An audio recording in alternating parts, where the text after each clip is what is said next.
RotoGrinders NFL Pick 6 show. Super wild card weekend. We made it. We're talking playoffs. This is not your friend of 5 years ago's wild card weekend.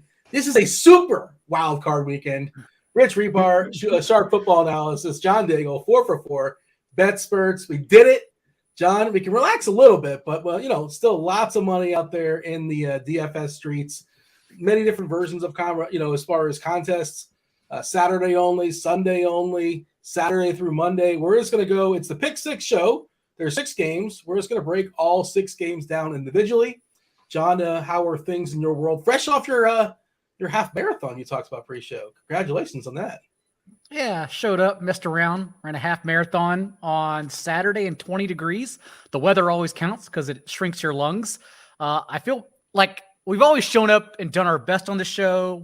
Rich and I always have our notes. We're ready to go. But it's funny because now it's the playoffs and I just show up with like a different glow. Like I just feel better because 6 games is a different monster than 16. You could actually like digest and think about it. We're going to talk about Alajari. Like they're actually defensive injuries that matter. We get to get into them this week. So yeah, I'm excited. How about yourself, Rich? How are you feeling? You excited for the 6 gamer this weekend? It's playoff time. We got to get our play. We were coasting throughout the regular season. Now we got to get in playoff mode. Every game matters. That's why we're going to break down every single game. Welcome to the show. Let's do it. Feeling good? Lock it in. Listen, I'm ready for some good football. I watched a lot of bad football this year. I'm waiting to see how this gets messed up when we have a potential layout where we have a week from today or a week from from now where we could be looking at Patrick Mahomes versus Justin Herbert and Josh Allen versus Joe Burrow. I'm waiting to see how that gets just thrown into a blender, and because I think so much people want to see it, but we'll see what happens. Yeah, that'll be fun for sure. Obviously, If Alex Kappa robs us of Joe Burrow in the divisional round, listen, if the Bengals lose to Anthony Brown, then it is what it is. It's like a lot of people were complaining about the Lions not getting in. It's like 2 weeks ago, the Lions gave up 320 rushing yards to the Panthers. If that's what kept you out, I mean, yeah. There are Lions. First of all, how dare you besmirch our Lions? You can't give up 300 rushing yards. Expect to get in the dance. Yeah, they're a fun team. Next year, the momentum's going to be going forward. We'll see. Hey, at least they ruined the Packers, though. We don't have they took away us watching half any more Packers games. So props to you, Lions. Also, the tantalizing Aaron Rodgers play every single week that we kept on even trying to convince one another off of it every single game. We don't have to worry about that anymore. It's great. I didn't get a lot of things right. I didn't play Mike Evans when Rich implored me to play Mike Evans, which, by the way, a lot of people in the chat on YouTube were shouting you out, Rich. You hooked up a couple weeks ago. Great call. Yeah. By the way, we were the 6%. Yeah, you moved the needle for sure. If you didn't say anything, it would have been like 3%, maybe 4%, but all the way up to 6%. Hit that like button. Tap it, caress it, whatever your adjective choice happens to be. If you guys are watching us in the old YouTube streets, appreciate y'all. And when some people actually hang out with us and watch live 9:00 on a Wednesday night. This, by the way, not our only playoff show. We're going to be going deep into the playoffs. So every single Wednesday night, we'll be digging in and breaking it down. The very first game, not the most exciting of the games, if you're going to power rank them, I don't think. Seattle. Seattle's at San Fran. 42.5 is the total. Seattle currently is a 9.5 point dog. 42.5 as far as the total. For what it's worth, appears to be some rain in the forecast. It's Wednesday night. Not freaking out just yet. And rain, not like what wind would be. Just going to keep an eye on it, I suppose. Hey, this is what we're talking about. The playoffs. We got Geno Smith and Brock Purdy. Rich, just like we all predicted, right? Yeah, listen, Geno's been a fantastic story. And Brock Purdy's turned into a fantastic story, too. Like, Brock Purdy and Jerick McKinnon, we're waiting for which one's going to drop their aggression ball first. But neither one has caved. They keep standing up tall to the task.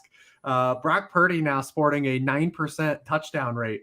Wow. Pretty ridiculous. Patrick Mahomes, for those who want to add context to this, leads the NFL of all qualified passers with a 6.3% touchdown rate. So yeah, we're looking for kind of some regression to eventually hit. When will it? Hard to say it'll happen here. I mean, you look at the Seahawks, they completely did what kind of hasn't been working against Brock Purdy. I mean, teams have really tried to blitz Purdy, and it's kind of worked. He's been blitzed on 37% of his dropbacks, and he's, got some okay numbers, 7.6 yards per attempt, 4 passing touchdowns. But when teams have not blitzed Brock Purdy, and you can just do the Kyle Shanahan, pick your spots, be John Stockton, be a point guard. He's completed 72.4% of his passes. Only Justin Herbert has a higher completion rate when not blitzed over that span. He's 9.6 yards per pass attempt and a 9.2% touchdown rate when he isn't blitzed. And last time these teams played, Seattle blitzed on just 7.1% of his dropbacks, the lowest rate in the league that week. So let's see what kind of calibration Seattle does and see if they try to dial up some heat on the young rookie. By the way, Elijah Mitchell last week, 40% touchdown rate, right? Is that what it was? I think it was 2 touchdowns on 5. My quick UCF math in my head on 5 rushes. And was it last year when Debo had that? What was Debo's insane touchdown rate last year? It was something really goofy, right? I think it was. And they were like all long touchdowns. It was a touchdown on every 7.5 carries, I believe it was. Of course. Shocked that did not continue going into this season. Where are you at, John, as far as a San Fran offense? Like, look, big team total, big favorite, Mitchell back. So the problem is, right, too many weapons is the argument, I suppose. You got to cut the pie up in a bunch of different slices. We have, Debo being back. Mitchell's back there with CMC. Of course, Kittle, he's got to get fed. Ayuk as well. Purdy just kind of like the quarterback manager. Is that insulting? I suppose it is. Kind of sort of sum up. We'll see what he is going forward. Have a little respect. He's been good. He's been fine. Yeah. But people are anointing him and this is the next Tom Brady. It's like, what? Chill, relax, calm down. He needs to have a tough matchup for sure. This probably isn't it, but this ain't it. 3 game-winning drives from the fourth quarter on against the Raiders. He leads the league in completion rate on throws 10 yards downfield since he took over under center. He's been more than respectable. I think he's been good. I do want to step back though and say we have a lot of big numbers to sift through in Wild Card Weekend, and I don't think they matter honestly. You can get cute and say some teams may cover, but since 1978, whenever Wild Card Weekend was initially instituted, the spread has not come into play 88% of the time. Basically, if you think someone wins, don't worry about the number. Just go ahead and lean into that game script for DFS. Last year, even 4 of 6 games were decided by 3 scores. So if you think someone blows someone out, maybe like the 49ers blowing out the Seahawks, just lean into that game script with Elijah Mitchell. I can also argue that these 2 teams are not common opponents despite being divisional foes, because in the first game, there was no Brock Purdy or Christian McCaffrey. And in the second game, that was Brock Purdy's first career start without Deebo Samuel and Elijah Mitchell. And the 49ers still averaged over 6 yards per play. So a pretty good spot here. At the same time, I know enough sharp people that are leaning into Seattle with the points because the weather could be a factor here. And if you take away the 49ers pass rush and you just let Seattle lean into Ken Walker exploding for a carry, 49ers have only allowed 1 player to run for over 60 yards all year. And that was Josh Jacobs in week 17. He only reached 69. So we're not expecting a high ceiling.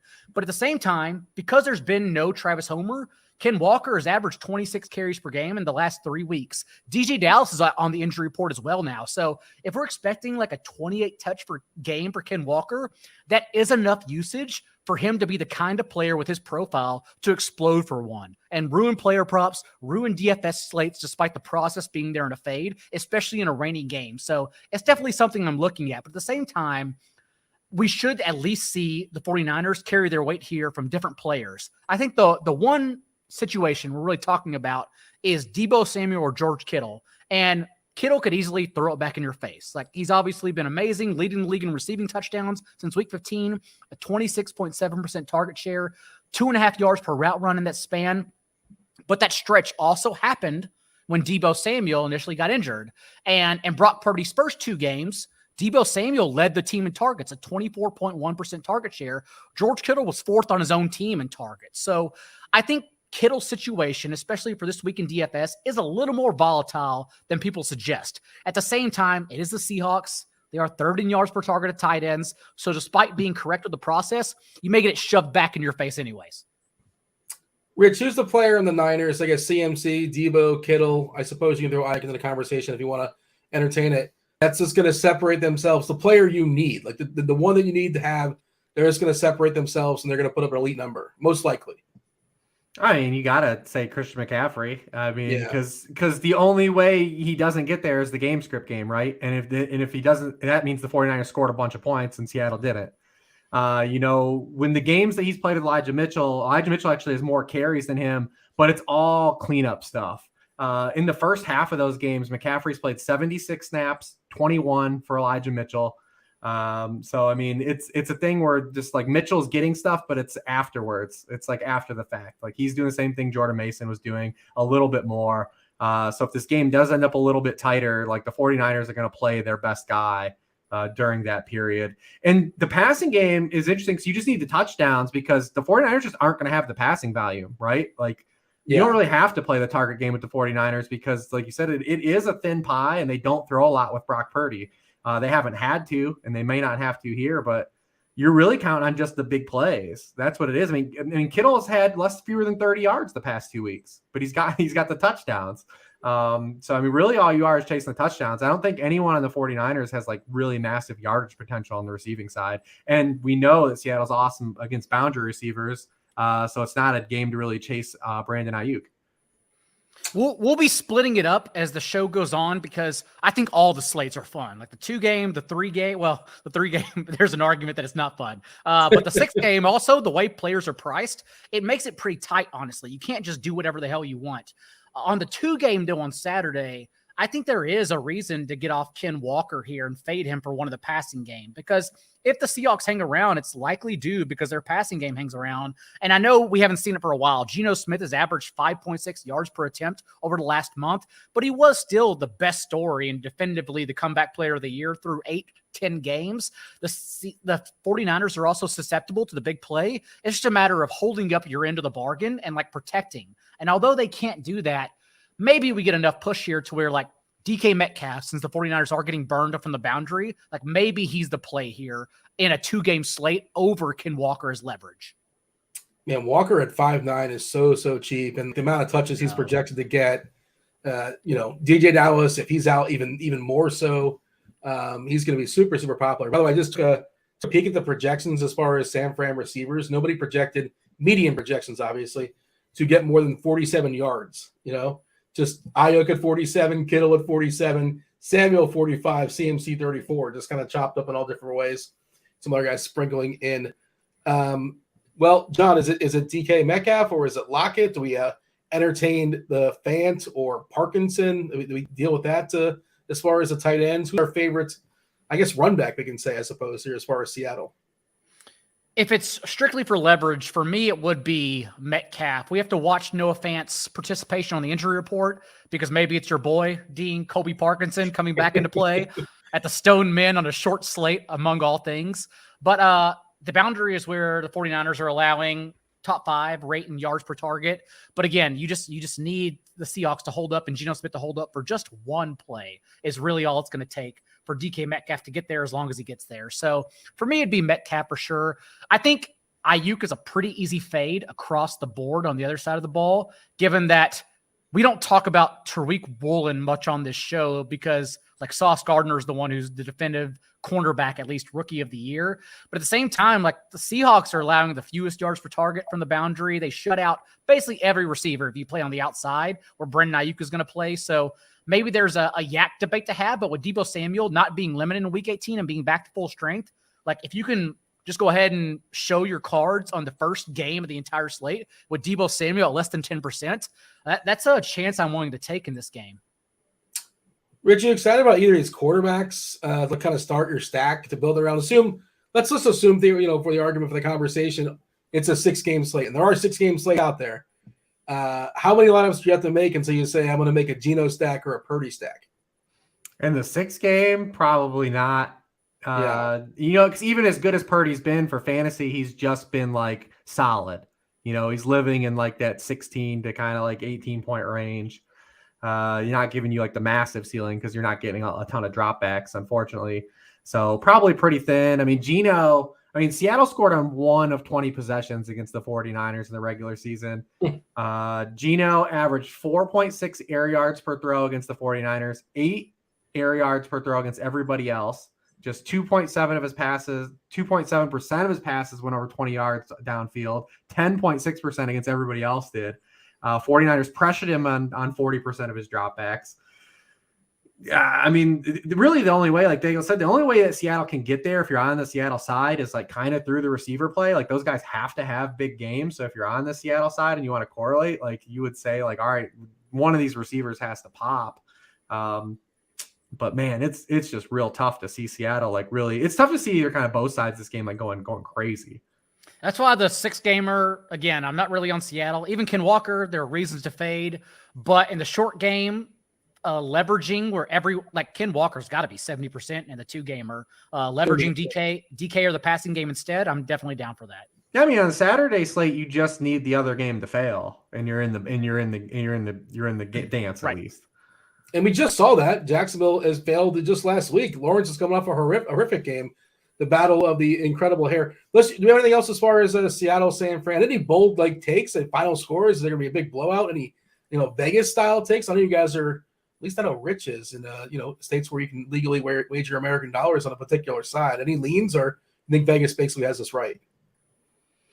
This is probably my least favorite game for any game sides or any leans for it. So I think the under or Seahawks team total under would be kind of like my favorite plays, I guess, from this. 16.5 is that what you're seeing? Is that the team total 16.5? Total, and then the game total if you catch the weather side. You got anything there, John, as far as a lean or just whatever?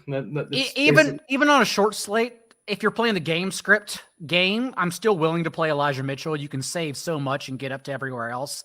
6-gamer. How many touchdowns do you need from Elijah Mitchell, though? But honestly, though, if you had to predict, he gets over 10 carries, right?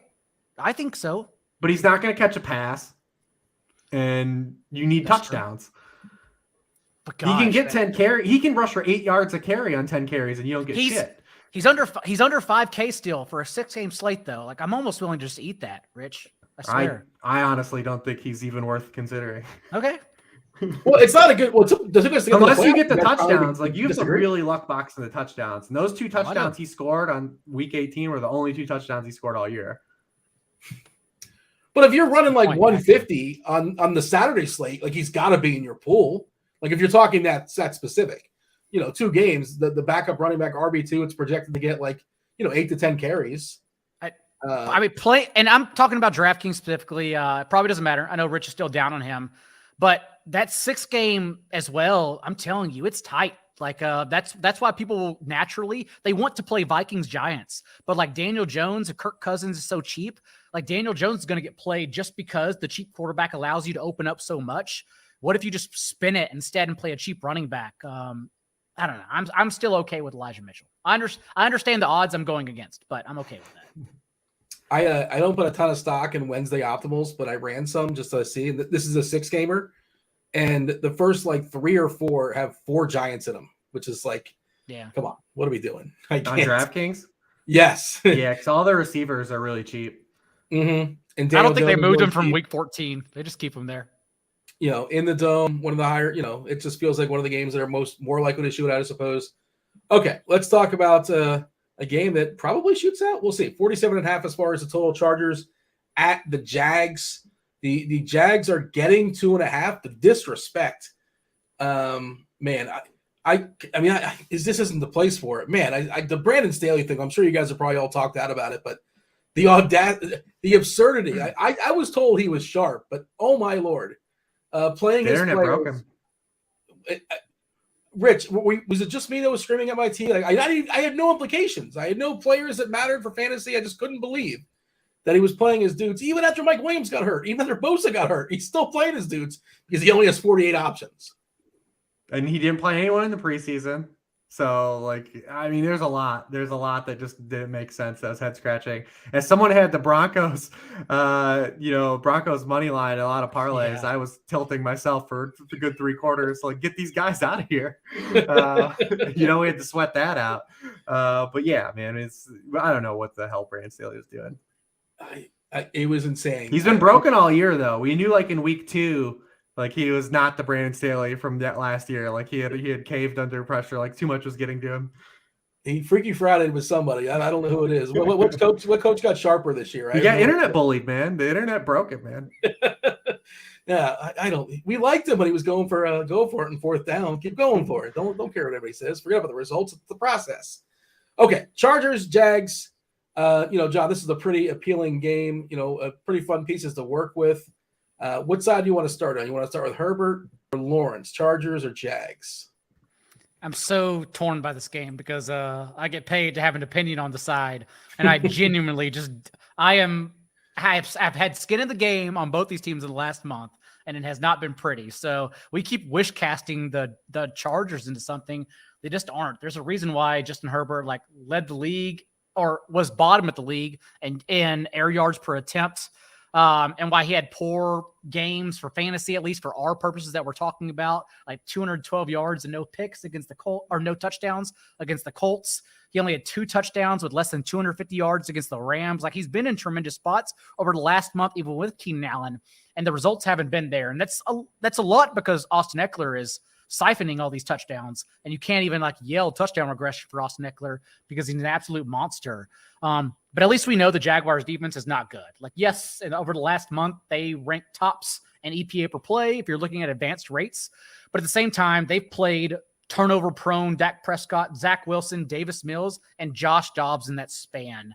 They're also running the second highest rate of zone coverage, so you would think it's a friendly spot for Allen to pick away with both Keenan Allen and Josh Palmer and Gerald Everett. So I do think Herbert is a high floor, but the ceiling game, I don't want to go overboard and suggest he's going to blow up, since, again, I've tried this many times over the last 2 months, and it just doesn't happen. Rich, your thoughts? I think Keenan Allen, by the way, just feels like one of the most rock-solid plays in this slate. He played well in the fourth quarter, by the way, scoring his second touchdown with 3 minutes to go. Good for him. Good for the Chargers. Rich, feel free to talk about the Chargers. Jump on over to the Jags, whatever you got. This game looks pretty fun. Yeah, I mean, both these defenses are pretty bad. Even the Chargers had that span, weeks 14 through 17, where they allowed 17 or fewer points in all of those games. But it was against the Dolphins, the Titans, the Colts, and the Rams. So, one dub there against the Dolphins, who kind of had struggled against everybody during that stretch too. So don't even know how much we put into that. Only the Lions allowed more plays of 30 or more yards this season than the Chargers. They not only allow the most yards per play on first down, they also allow the most yards per play on first down runs and first down passes. So you could double dip on that. It doesn't even matter about the chart, saying, the run D kind of inflated that. But nope, they were also 32nd in the NFL in yards allowed per passing play on first down as well. And you just look at both these teams, this game, when it happened in week 3, it was 38-10 Jags. It was 16-10 at one point in the third quarter. The Jags rip off the last 22. That was the Herbert fractured rib game where he didn't practice all week. We didn't know if he was going to play. Then he ends up playing. He just looked awful in that game, and they kind of boat raced him. But outside of that game, the Jaguars, every playoff team that they faced, they allowed 29 points to the Eagles, 23 to the Giants, 27 to the Chiefs, 27 to the Ravens, 34 to the Cowboys. And then you look at the Chargers, outside of allowing just 17 points to the Dolphins, their playoff teams that they faced, 27, 38, 37, 22, 30 to the other playoff teams. This game could not feature a lot of really strong defensive play in it, which we love to see, on a Saturday night, especially for watching purposes, betting purposes, fantasy purposes, all the purposes. We want both these offenses just roll. On the 2-game slate, I know unless you go down to the Seahawks defense, and again, if it's raining and we negate the 49ers pass rush, maybe there is a reason to do that. You do have to sacrifice one big player on this slate. Assuming we don't get Mike Williams, you can still play Josh Palmer. And so that's what I keep going back to on the short slate, is saying, who am I really trying to sacrifice here? And maybe you could argue Austin Eckler, since his target share has dipped 7%, 14.5%. Since Keenan Allen returned. But at the same time, if we're taking away Mike Williams, there's more targets there logically for him as well. The one player, like you, Dean, said, I am not taking away is Keenan Allen. I think it's a nuclear game here. Keenan Allen now has played 8 career games without Mike Williams, or with Williams either limited or injured and inactive in that game. And he soaked up 29% of the team's targets, including, last week when he went just had a volcanic eruption as well. So I do love Keenan Allen the most on the Chargers side. But for the short slate, I just keep coming back to, who am I going to play for quarterback if I don't want to play any of these quarterbacks? And so I think we are teetering in the ownership game between Trevor Lawrence and Justin Herbert. You know, lean there, Rich, as far as Lawrence and Herbert. I think they're both pretty interesting, and I guess it's also a question of how do they match up with their pairings.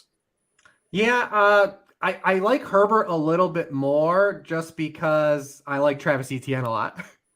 For natural reasons. So, I don't love the run game for the Chargers, right? Like Eckler, I think is gonna catch more passes than he's caught the last month, and it's tough to even say because there's a couple hands in play here. One is we knew Austin Eckler over the course of the season, his target rate and the amount of targets he was getting were kind of inflated just by the amount of injuries they had, and that includes the offensive line injuries the Chargers had. But then also there was also preservation towards the end of the season with him too. So it's kind of what do you really stock? And then if Mike Williams is out, I think he's going to catch passes basically is what I'm getting to. He's going to catch more passes than he has over the final month, but is he going to be able to run the ball? I mean, the Jaguars allowed only 26 rushing yards to the Chargers when they played early in the year. They're good against the run period. I mean, they're sixth in the league in yards per carry out to running backs. But they're really bad against receiving backs. So I think it's a game where you can get Eckler still if you want to play him in stacks through the air. But I do think on the other side, when you look at it from the Jaguar side, there could be limitations where if Travis Etienne is just that hot, he takes away from what Trevor Lawrence is doing a little bit. I think Lawrence would be more or less fine. I'm not using that to be scared off them, but I think that's a separator between Herbert and Lawrence for me is that I just really like Travis Etienne. And we know he doesn't catch passes. Yeah. He does not. Etienne, of course, has not had the benefit of playing the Titans in 2 of his last 5 games. Titans, of course, who haven't allowed anyone over 60 yards rushing. And Etienne's played them twice in that span and since December. But in the 3 games in between, Etienne averaged 6.5 yards per touch. He didn't get targets. Only totaled 9 targets in those 3 games, but still averaged 10.5 yards per catch as well. So we can get there just via explosiveness in this game as well from Etienne. For either of you, is there something we're seeing in the defense of the Chargers where they're more vulnerable to the slot, man, or whatever they're doing, like Kirk, Zay Jones? Are they vulnerable to the tight end, Ingram? Is there anybody that looks like, on paper before the game starts, incrementally better matchup than, might be to the naked eye as far as Kirk, Zay, or Ingram? They're all going to get played to various degrees. They're the only team allowing over 10 yards per target to tight ends. They've only allowed 1 touchdown to tight ends all year, though. So you're definitely dependent on explosiveness. But we've seen over the last month, Evan Ingram is at least the kind of player where the Jags will line him up one-on-one and the flat routes against linebackers and concertedly feed him targets. So it's a situation I'm definitely trying to lean on, especially when we look up and it's either pay up for George Kittle in a short slate or pay down for Colby Parkinson. You can probably ignore Ingram on the 6-game slate, in my opinion. What about Everett, especially if Williams doesn't go? Rich, go for it. Yeah, I mean, both of those, I mean, everyone in the passing game here is really affordable, even Keenan Allen. You brought up the Chargers. The Chargers play a lot of man coverage. They've been playing a lot more man coverage this year. They've been blitzing a lot more. Both Christian Kirk and Zay Jones have big bumps against man coverage versus zone coverage. We've seen Zay Jones, he had 11 targets when these teams played earlier in the year. And he's cheap when what you're going to get with Zay Jones, right? You're buying the targets. We don't know if they're going to be good always, but he is going to get targeted. He's really cheap. You could play him. I don't mind, going down to Everett, especially I think on the 4-gamer, because if Kittle fails, that just opens the door for everybody, right? To get there. And if you're just going to pay, if Kittle doesn't get there, you save your salary, right? No one else is probably going to crush you. Evan Ingram had that one monster game against the Titans, but no one else probably crushes you. And you can just chase the touchdowns with Everett. Jaguars also have been bad against tight ends. We saw that again in play the final week of the season with Chigankounkwo getting there and Austin Hooper overs getting there. This game really doesn't have anyone that's hands off, right? That's the thing. This game really doesn't have anyone where it's we talked about guys in the 49ers game, saying not the greatest spot for this guy, right? Not Kenneth Walker, not Brandon Ayuk. Those guys are going to need a big play to get there. But here, it's hard to really tear down anyone in this game. I will try to tear it down by this suggestion, but I'm just saying the short slate on DraftKings, not optimal for FanDuel, only 1 tight end position. But in the short slate in DraftKings, maybe you mess around with Donald Parham. He's the kind of person with his route rate in consecutive games increasing since he returned from injury. He's the kind of person like basically at minimum that could mess around and like have 30 or 40 yards and that tilt in your direction in this slate. So I would probably mess around with Donald Parham if you're playing Justin Herbert in the short slate. Yeah, see, I can support that. Like, if I can support just chasing a touchdown from a tight end, Yeah. I could definitely get on board with that. So, but yeah, it's hard to really kind of go crazy. I will say too, like probably one of these defenses could get there because this game could have just a lot more passing than the other game, and the 49ers are going to be so heavily owned, like on this 2-game slate on Saturday, that like, man, you can easily just be different by not playing the 49ers. Do we know Derwin James his availability on a Wednesday night at this point? I haven't followed. I haven't seen to see if he's practicing or not. Do not know by Wednesday. Yes. Okay, and I think Bosa was dinged as well last game, and maybe Williams goes and just goes on their own because people are afraid, and like that guy's had many games where it seems like he gets injured mid-game, just kind of gives it a go. Like he was on a cart last week. That's never a good sign. But back injuries are scary, man, because you never know. Like just when it, because it's hard to shoot up a back injury, right? Like you can tore it all, but like man, but like backs. I mean, the type of receiver he is too with a back injury, like it's not like he gets separation. He just wins those contested catches. And also the Jaguars have been pretty airtight on the boundary. Like that's where they defend their best. So that's why I just continue to lean more into Keenan Allen. I hope he does play because I also draw some ownership because he's probably like a very low ceiling touchdown or bust type of guy in this game. I got the Jags winning. Who's with me? I like the first half over and game total over. I don't. I get paid to have a lean, and I don't have a lean. I don't have any. I can't imagine. Both of these defenses are so bad that I feel like whatever side you on, there are going to be various points during that game where you feel good and you feel awful about the side you're on. I don't trust this game in any direction. I have no idea. All right, you might have some more conviction. The Dolphins up in Buffalo. Will I will say too, if you want to go to that, home dogs in Wild Card Weekend notoriously awful. But we have 2 this week: the Bucks and the Jags. Since the NFL expanded to 32 teams, they are 5-13 straight up, pulling out dubs. So both lines are tight. Might be. What about Super Wild Card Weekend? You have those stats? Well, I do. I could look them up probably, but I can say too, we didn't talk about Seattle. Since the NFL went to the 7-team playoffs, the 7 seeds, none of them have been within a touchdown in terms of point spread, and only one of them have covered. Interesting. Thanks, NFL, for adding that 7 seed. But hey, it's close football, Rich. That's true. It's almost like it's a business, and they want to make more money. Yeah. Hey, listen, I'm going to bet on these games and play all these slates too, so they got me. I'm part of the problem. I already have dummies loaded up from every single 24 hours, so yeah, I'm ready to go. I want to watch Skylar Thompson play 3 hours of football. No, you don't. No, trust me, you do not. Is it going to be Teddy? Or you're saying I don't want to do it? No, I'm saying you do not want to watch Skylar Thompson play professional football. I will make that statement right now. I mean, if you're a Dolphins fan, like obviously you want to support your team and like watch them play in the playoffs, but like all you're going to do is get angry because like Skylar Thompson's been so bad. I mean, they averaged 4.5 yards per play with Skylar Thompson in the game.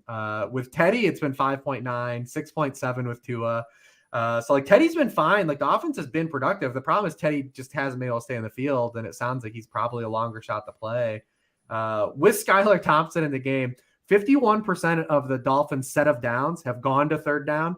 They've only converted 31% of those, and they've only converted 7% of third and longs. Tyreek's averaging 5 yards per target with Skylar Thompson in the game.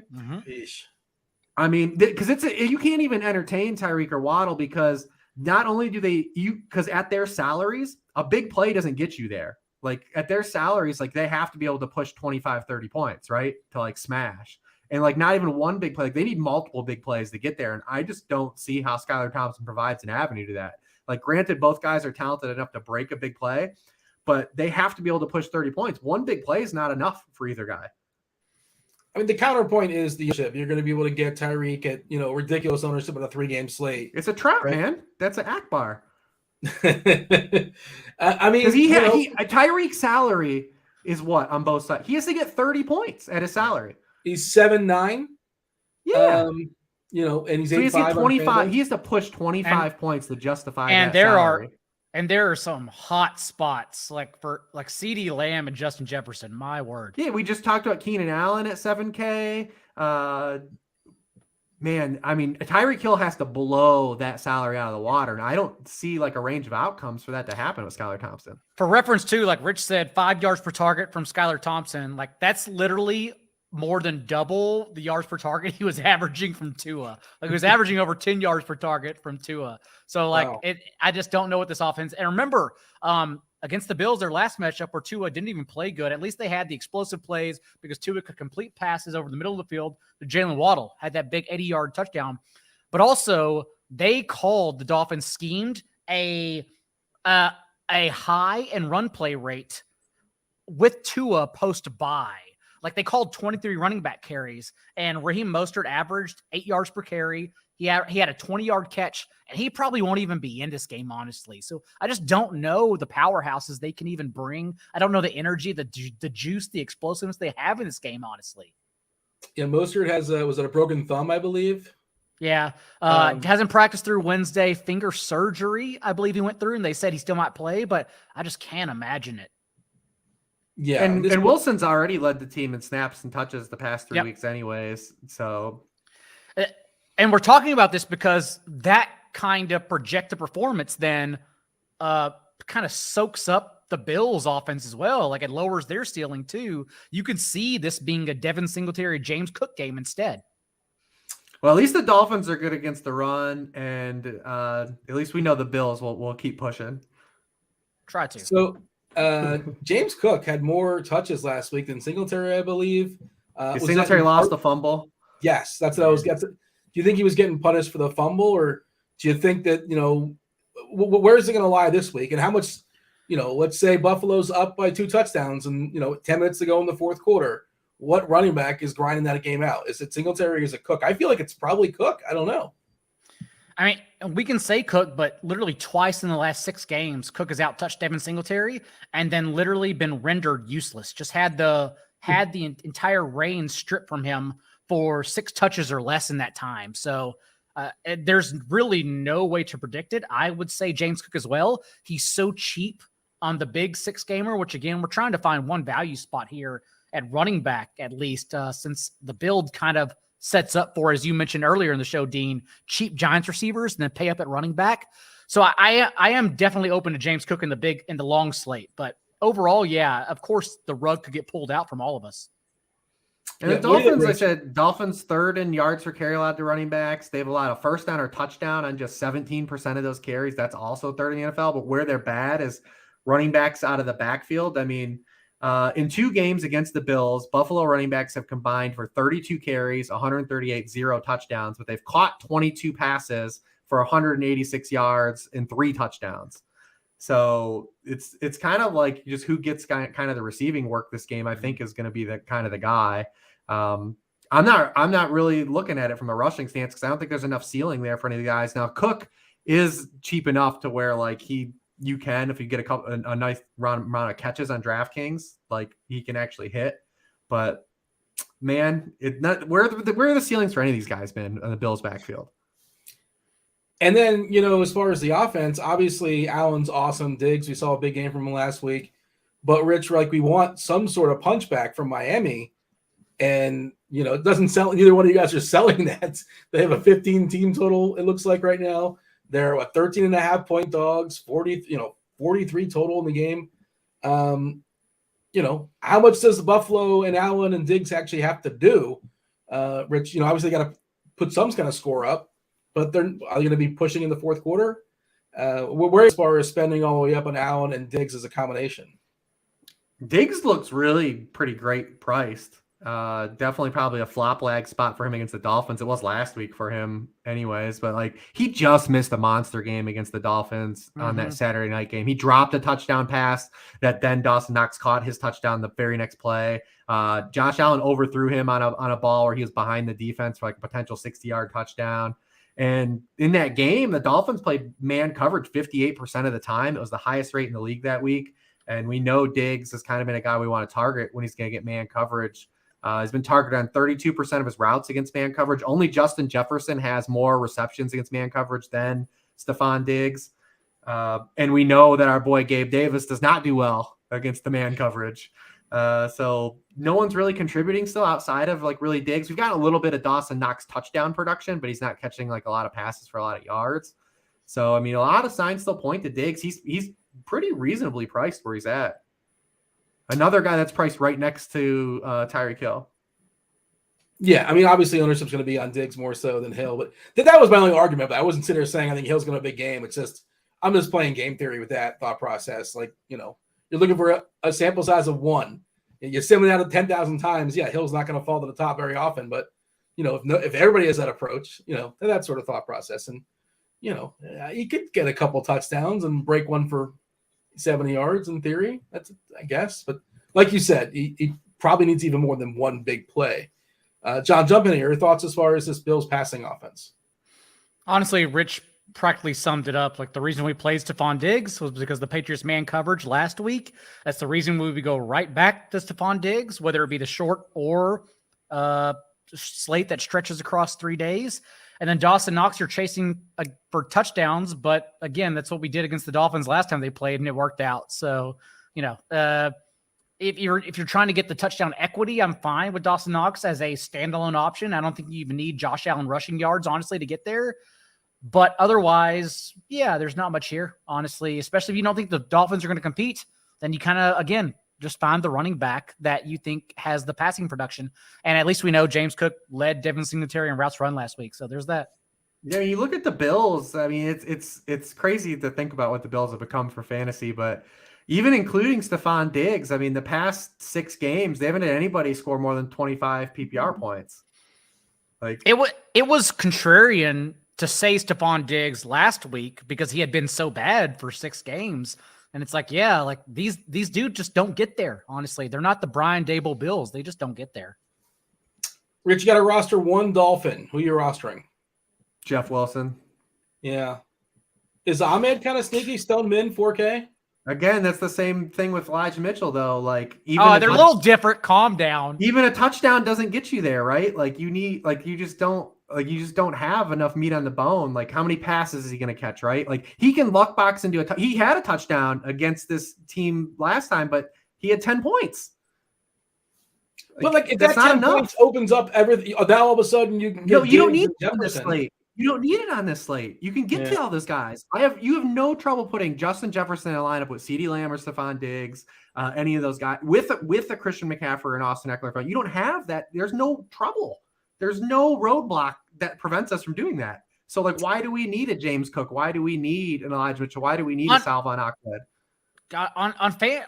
On FanDuel, I haven't toyed around with it as much on FanDuel. It's probably a little easier, but dude, on DraftKings, you got to eat something. Like, you can't get all those guys. Yeah, I do. I was just on with Holka. We built 3 lineups for each slate. It was like it wasn't even hard. I have had guys. Mitchell or Cook in all of my lineups to get to all these guys. So I'm curious who else you're playing, because there's something like there's a 1v1 I'm not seeing eye to eye, and I'm not sure who it is yet. So we can keep going, keep talking. Yeah, I mean, it hasn't been hard to get to those guys. And honestly, Jeff Wilson's a way stronger play than both of those guys. Anyways. Yeah, but ownership's going to reflect that as well, I think. Anything else here before we move on? Moving on. All right, Giants, Minnesota, 48.5 is the total. Minnesota laying 3 at home in the Dome. Pretty big total, 48.5. John, I'll let you set the table. Feel free to start where you want. As we're seeing it right now, it looks like those Giants, people are going to be – you called it a couple of weeks ago. You could certainly stop and say, I don't know now, but you had Isaiah Hodgins. You kind of nailed that one. But, Richie James. Kenny Golladay scored a touchdown last week just to troll me. It was a sweet grab, too. It was nice. Good for him. He still has it. $47 million touchdown. I think that was his first touchdown since, 2021. Yeah. Yeah. We at least know, and we've talked about this a lot for the last month, but we at least know the Vikings offense has become one-dimensional. Dalvin Cook in his last 7 games, 3.4 yards per carry against the Bears, against their backups. He averaged 3.3 yards per carry. Even Alexander Madison got to over 5 yards per carry on 10 runs. This is a Dalvin Cook problem. Whereas Kirk Cousins, I think we're eyeing a 50 attempt game here if this one brings points along, because he averaged 48 attempts in 3 games prior to getting kicked off the field in the third quarter against the Packers due to a blowout, but still had 31 passes to that point. And then last week stayed in for the first half, threw 20 passes. So they know they are strictly a passing team because they can't run the ball. And so I think that's the direction we're about to head here, is just lots of passing volume. And I still lean Justin Jefferson just because, yes, the Giants actually ran more zone coverage just a couple of weeks ago, the last time they played Minnesota. But just still in being a team that leads the league in blitz rate, leads the league in man coverage because of that, since they leave their cornerbacks on an island and we're expecting them to get healthier and thus blitz more.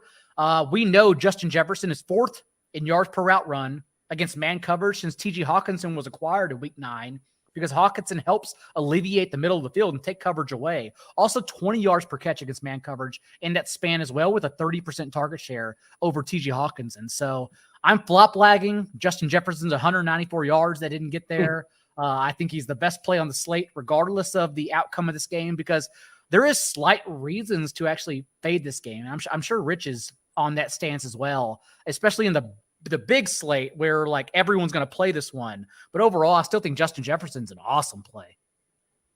Rich, are you fully prioritizing Jefferson, or, obviously salaries, not salary, ownership's an issue as well. And he's not, I don't think he's not going to hide in this slate for sure. Your thoughts as far as Jefferson doesn't hide anywhere. No. I think people will be on him. And again, this game, when you look at even if you incorporate the Saturday, I mean, this game is the only indoor game, and then on the Sunday slate, it's really kind of the only game that has potential, real strong back and forth potential. So it's going to be really popular. A lot's going to orbit around the stacks in this game. I do think there are some sneaky ways to this game to really disappoint and go under. I think first half under is something I'm definitely looking at in this game. I mean, this game was 13-10 through 3 quarters last time. And then the fourth quarter went nuts, because that's what every game that involves these two teams does. I mean, these are 2 of the worst first half teams. They're the 2 teams that have the most wins in the NFL, trailing in the second half in the NFL. The Vikings have 8 wins where they trailed in the fourth quarter this year, which is absolute bananas. No other team had more than 5. And both of these teams are top 5 in point differential in the fourth quarter. So I think first half under is a real nice move here. This also, if I know betting the Vikings is never easy, but it does fall into one of those other trend spots that's historically bad for the Giants. I mean, you got a first time playoff quarterback against a quarterback with playoff experience in those spots. Since the NFL expanded the playoffs, those guys are 11-32 straight up, just 14-29 against the spread. So if you are a Giants backer, and I know many are out there this week, definitely on the wrong side of that trend. We'll see if they can kind of overcome that. But the Vikings defense may allow it. I mean, this is the worst defense in the postseason. They rank 30th in yards per play. They were 28th in scoring rate allowed per drive. The Giants this season were dead last in the NFL in plays of 20 or more yards. When they faced the Vikings, they had a season high 5 plays of 20 or more yards and a season high 445 yards from scrimmage. Even the Vikings let them get there. This is completely been a non-explosive play offense, and the Vikings were like, here you go. We do this to everybody. So yeah, this game definitely has avenues, I think, big picture to get there, but I think early it takes a while to ramp up like it did last time. This first matchup was also just one of 2 games Daniel Jones went over 40 attempts all year, the other being the Lions. And I think that's because Daigle does cater his offense and play calling to the opponent. But yes, I think it could sneakily go under as opposed to what everyone else is thinking. Hey, Rich, explain that. I'm curious your thought process. Some coaches script the first 10, 15 plays. There's adjustments at halftime. Do you think these coaches don't script, or they script poor plays? Why do they always scuffle out the box and figure it out in the second half? Yeah, it's tough to say, really to pinpoint on a case. I think it's just more of a case-by-case basis. I mean, with the Giants in general, this is a team that's really tried to do a lot of different things to maximize the talent that they're putting out. I mean, look at the receivers. We've named them all, right? Like, that they're playing. And then you look at Daniel Jones, and like everyone's talked about how he hasn't turned the ball over this year. Well, he's never put in a spot to turn the ball over. They don't throw deep. Everything's a bootleg. He's third in the NFL and passes outside the pocket. They move him around. He's never in a spot where he throws over the middle of the field. So like he doesn't have turnovers as a byproxy of like, well, one, they don't have the playmakers to put him in those spots. They don't call those plays. And then two, they're just kind of manipulating around that talent as well. So that's why he hasn't turned the ball over, though. It's not like Daniel Jones is out here, throwing like, strikes 20 yards downfield and not turning the ball over, right? Like it's been a nursing job to get there. Some of it's kind of masked. It's curious because they probably are boxed into bringing him back next year and seeing this thing through. And to be fair, they should. And you see what happens when they get more talent, especially, where they finish the season. Like they're not going to be in an optimal spot to add like a really strong quarterback. So they should roll him back, maybe something like a Jameis Winston contract. But if you go into the honeypot too far, you're at risk here for sure. Because if you can get this out of Daniel Jones, what can you get out of a better talent, right? Like, so it's gonna be interesting to see how that whole plays out in the offseason. And Saquon Barkley probably played himself into a contract extension with the team too. And we know historically giving running backs the second contract. So it's gonna be interesting to see what Joe Shane, how he handles this offseason, because two really interesting kind of things played out this season for the Giants between Daniel Jones and Saquon Barkley for sure. In a micro sense as well, you were mentioning it, Dean, and I will flag plant Richie James over Isaiah Hodgins this week because, and we've talked about this again over the last month, what the Vikings are trying to do. They're just throwing stuff at the wall, hoping it sticks because their defense is so bad. And then in their last 5 games, they've run the 6th highest rate of man coverage and have actually improved from the boundary by a significant margin, but still allowing the second most touchdowns to slot receivers and the second most yards per game in the slot in that span. And from weeks 12 through 17, whenever Richie James returned to the starting lineup and from injury, he's the only Giants player who's seen over 20% of the team's targets. So I do like Richie James, a house call here over Isaiah Hodgins in both the short and 3-day slate. By the way, the Daniel Jones things, I was talking about this with somebody today earlier. He feels like, quarterback hell, man. He's good enough where you don't feel an urgency to replace him, but not good enough where he's actually going to win you anything. Kind of like a Jake Plummer or something like that, or a Jared Goff. I don't know. Like having like the 8 seed every single year in the NBA where you're just sort of stuck and you can't go up and you can't go down. Like Rich, if your favorite team signed Daniel Jones for a 4-year contract, like you're not excited. You want as many darts possible at, a chance to a path for a top 5, top 6, top 7 quarterback. I don't know. Do you agree with me in this take? I think I wouldn't be excited if my favorite team. Again, he's not terrible.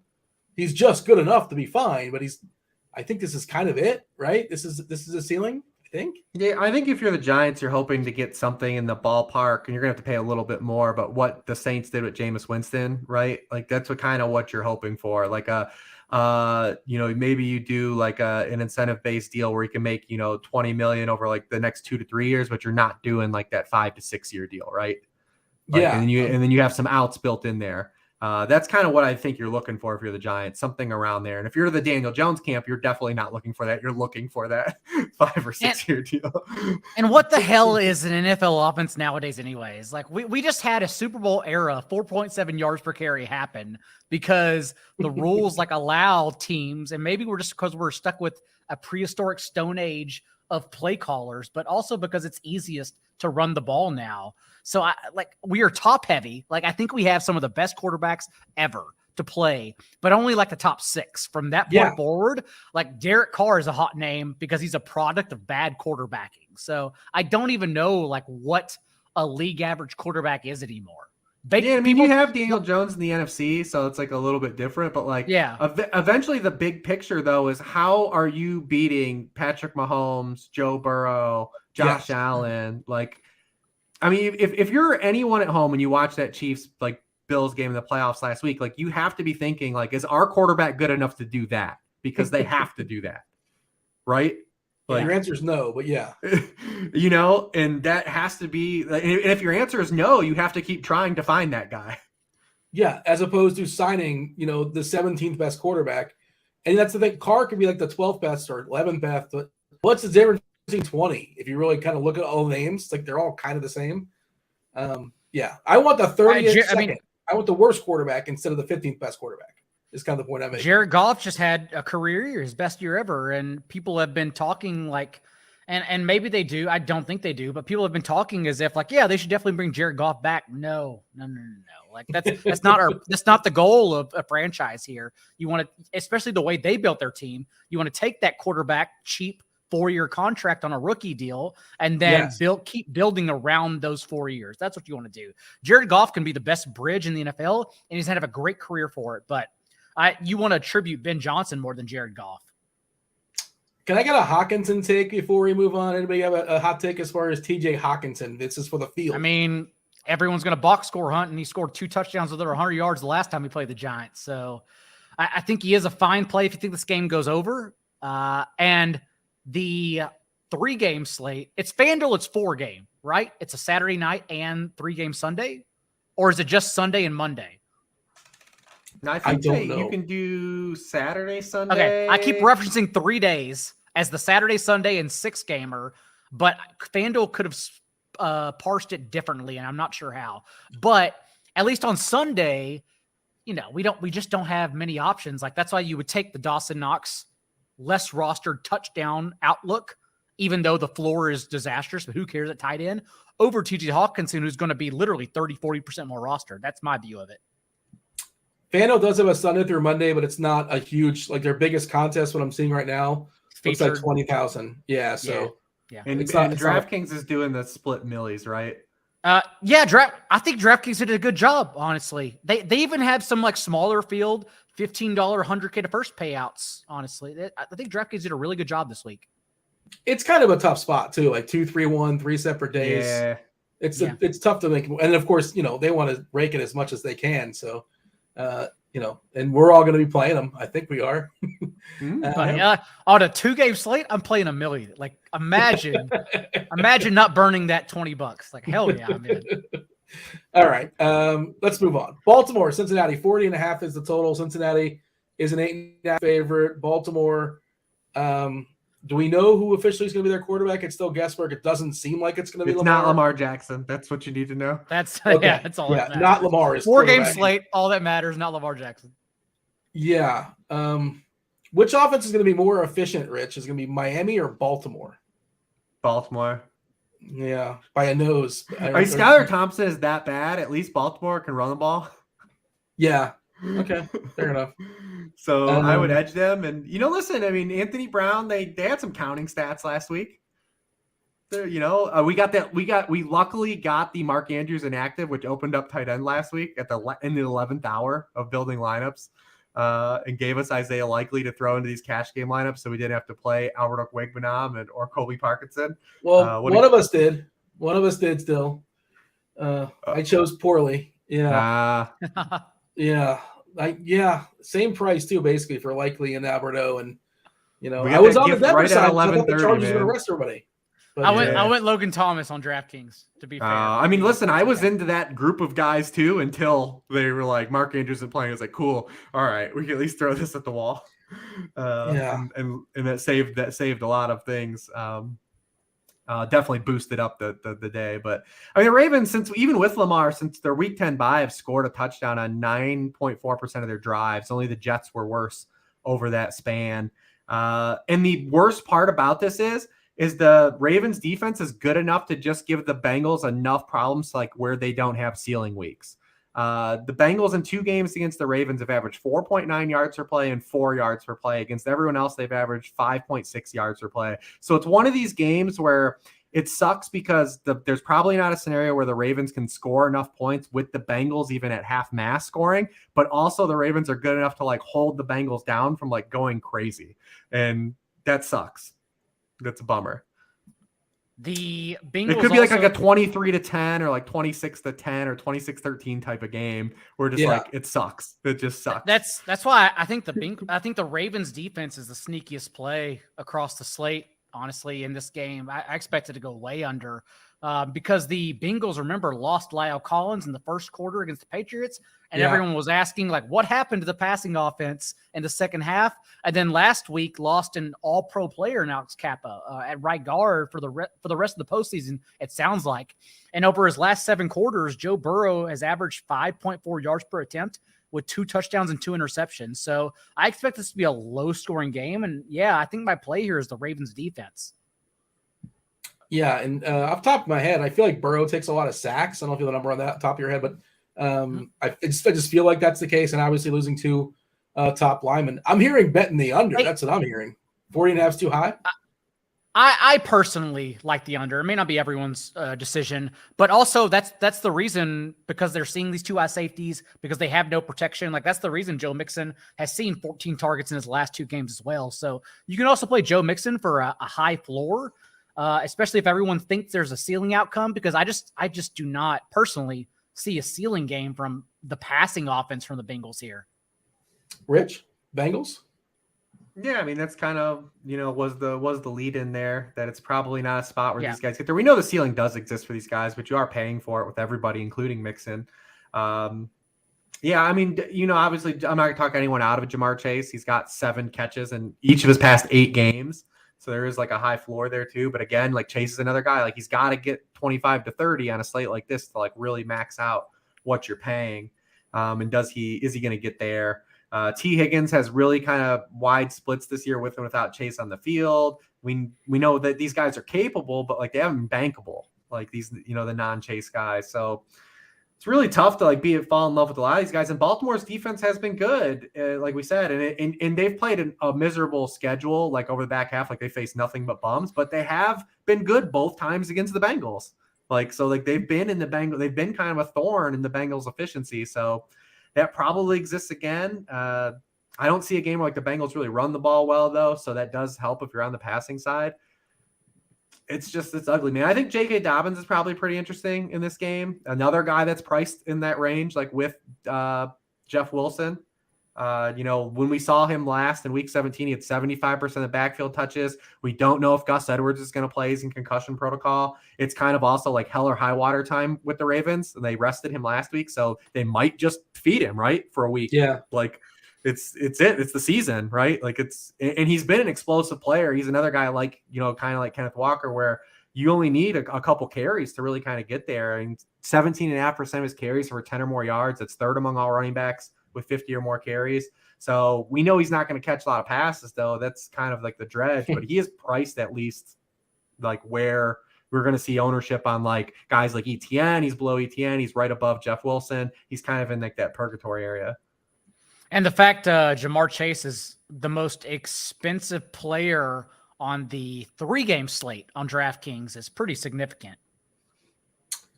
Yeah. Let's see. Jefferson is 8.4 and Chase is 8K. Hill is 7.9. Oh, maybe I got there. Okay. Lamb is 7.7. Looking at, the salaries can't be different. I'm looking at the salary through Monday slate. I can't imagine.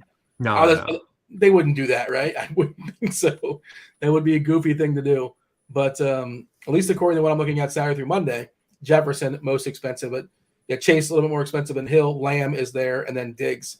Yeah, Diggs and Allen probably, depending on how much salary you need, those both look pretty solid, as we talked about already. Anything else of note that we should kind of mention in this game? Burrow stacks, again, how much does he have to do is part of the question, but he probably gets in good positions if this Baltimore offense falters several times. How do we feel about Burrow stacks, Rich? Yeah, same thing we kind of alluded to. The ceiling hasn't been there in these 2 games that they faced the Ravens. Last week, just 5.1 yards per pass time. And they were going for it too. Like, the dude threw 42 passes. Like, they were going for it. We have a 6-quarter sample without Lyle Collins, and he's averaged 5.5 yards per pass attempt. It's just, man, it's really hard to love it, right? Like, it exists, but you got to pay for it. It's not like you would only play it because you don't think the field is going to play it, and like that's only strategy. That's not actually like a sound micro-analysis reason. Yeah, that's the Tyreek Hill discussion we had. Even, I mean, these guys have better floors and stuff than Tyreek Hill, but Yeah.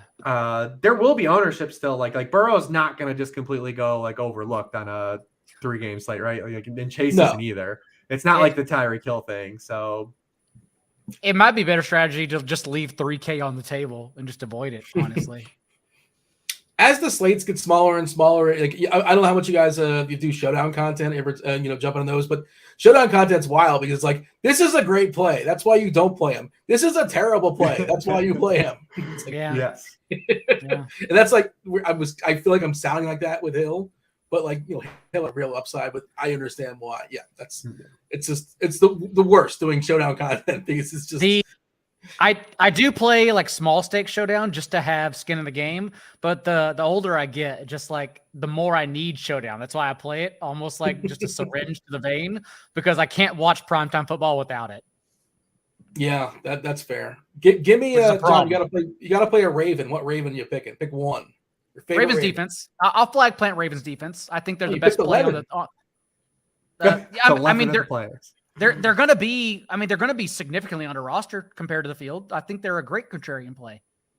I like that call. I think that's a good call. You have a lean here, Rich, as far as you got to run somebody back in Baltimore. You don't have to, obviously. Yeah, I mean, I would say Dobbins would probably be the guy. I mean, none of the wide receivers. They're not even playing their wide receivers anymore. Like it's crazy. Like Demarcus Robinson hasn't even run a route on 80% of the dropbacks in the past 5 games. Like they're just playing 3 tight ends. They've like our receivers are so bad we're not going to put them on the field a lot. It's absolutely wild. Knowing this blocking tight ends, or will they play Andrews and Likely? They've been playing Josh Oliver a lot too recently. So like they've been playing the 3 tight ends. So this is the Sunday night game, so we won't get the news until later, which is good. Everyone's had beers with their friends. They won't be late swapping. Do you think, though, Rich, J.K. Dobbins will be high rostered, assuming we already know Gus Edwards will not play and the concussion protocol? If that news doesn't come out until Saturday, do you think that makes a difference? Because that's kind of where I'm at. Like J.K. Dobbins could be high rostered since we pretty much know Edwards won't play, given that he just suffered a concussion last week. But on FanDuel, I think on both sides, I think he'll be popular where he's priced on the Sunday slate. Okay. Probably under-owned on the full 5 game and 6 games you play. That's what I need. But on the Sunday slate, I think his salary just won't go overlooked because you have the higher priced wide receivers. And he's just a better football player than Jeff Wilson. So like people will play him over Jeff Wilson. But it is easy to do it because, there's multiple ways on the Sunday slate where the top running backs don't get there. Like Mixon's largely been a floor play. Dalvin Cook, like you said, has struggled, and Saquon at his salary is another one of these guys that like he hasn't justified his salary really at all since early in the season. All right, going to talk about the Monday game in just a second. Before we do that, do want to mention Thrive, sponsor of the podcast. Appreciate Thrive. Join in the fantasy prop action this NFL season with Thrive Fantasy. Easy to play, no salary cap style contest, revolves around over/under style player props.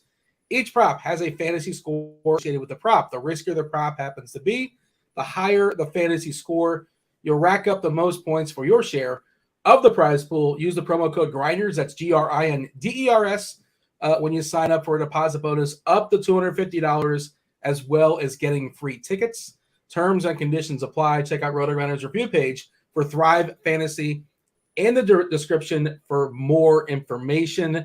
Producer Steve's going to throw up the Thrive props on the screen. Going to give the people a couple winners. I know I sent you guys in the email as well. There's a couple different Thrive ones. Hopefully we're on the right page. I picked the Sunday one, which we have 3 games to pick from. So hopefully Steve is on the same page. Otherwise, we'll just figure it out here on the fly. John, let's give the people something we like, some of the leans. Feel free to be as ambitious as you want to be with the over-unders on Thrive. We are scrolling through it all right now. And I get 20 more points for Justin Jefferson over 105.5 receiving yards. That's a large number, but I'll take the juice. I do not care. I'm taking the juice because I think it's such a good splits against man coverage for him. I'm looking at everything else here. Gosh, this is the tough one. Thrive has been pretty friendly. They've they've been rough here to us. Because I don't even know if Devin Singletary gets there. I might lean towards James Cook, who they don't have a prop for. So I will go.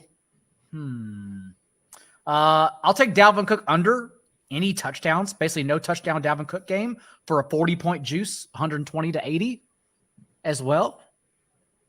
That also helps us. It's almost correlation with Justin Jefferson prop.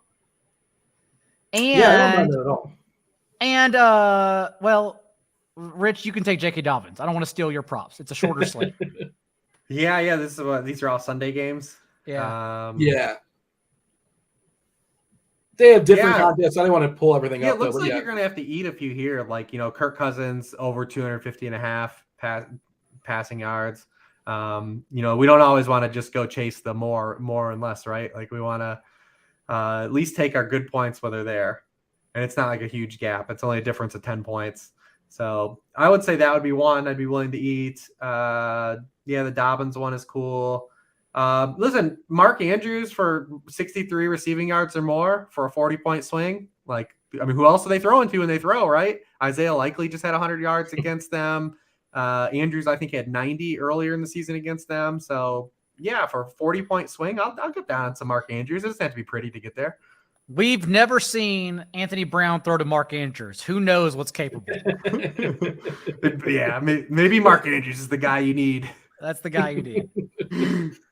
All right. Check it out on Thrive Fantasy. Again, use the promo code GRINDERS, GRINDERS, when you sign up for a deposit bonus up to $250 as well as free tickets. Okay, Monday night. This game should have a lot of plays. I was looking at the Cardi's Blitz game level factors. Dallas at Tampa Bay. Let me get the most. I wrote this down yesterday as far as the line. Let me see if this has changed. So the Buccaneers run the most plays because they run a lot of bad plays, which forces them to run more plays. 45.5 is the total. Bucks getting 2.5 at home. Dallas kind of limping in. A terrible performance there against Washington. I just thought it was interesting because if you have all the games lined up, right, as far as projected plays, this one's projected for almost 10 more. 143.4 games. Next is Giants. Let's see. I think the Giants game is next, I believe. Yeah, Giants, Minnesota, 134.3. And that also, in part, they play a lot of bad plays, Rich, and a lot of bad plays fast. I'll do a quick, here's a terrible play, and here's another terrible play 10 seconds later. Yeah, remember, volume and efficiency are correlated. So if you're really bad, you're going to need to run more plays. All right. Feel free to, whichever side you want to attack, by all means, go for it. Dealer's choice. Rich, you go first. Man, it's tough. Like, this is a very intriguing game because the Cowboys have really struggled defensively, but are the Bucs the team to take advantage of it? I mean, no team in the NFC scored a touchdown at a lower rate per drive than the Buccaneers this season. Only the Commanders average fewer points per drive than the Buccaneers in the NFC. Only the Rams, Cardinals, and Commanders average fewer yards per play in the NFC than the Tampa Bay Buccaneers. They're 21st in third down rate. They're dead last in third and long conversion rate. The schedule kind of kept them alive. They needed furious, not even fourth quarter comebacks, like final 2 minute of the game comebacks against the Rams, the Saints, and the Cardinals in the back half of the season. Is this the team that's going to take advantage of like what the Cowboys have been doing defensively with all these injuries in the secondary? Is this the team? It is really kind of hard to buy into that, right? And I know it's Tom Brady. It's Tom Brady in the playoffs. Everyone's counting on like this magic to happen, right? But the Buccaneers have given us a 17-game sample where they have been awful on offense, like absolutely awful. And man, it is hard to just believe. It is hard to just believe it is going to flip on a dime because it's Tom Brady and it's the playoffs. Yeah, John, feel free to retort as far as the Bucs. I didn't know what Vegas was going to do with this game, like the national team in Dallas, the national player in Brady. The Cowboys are a big public team too.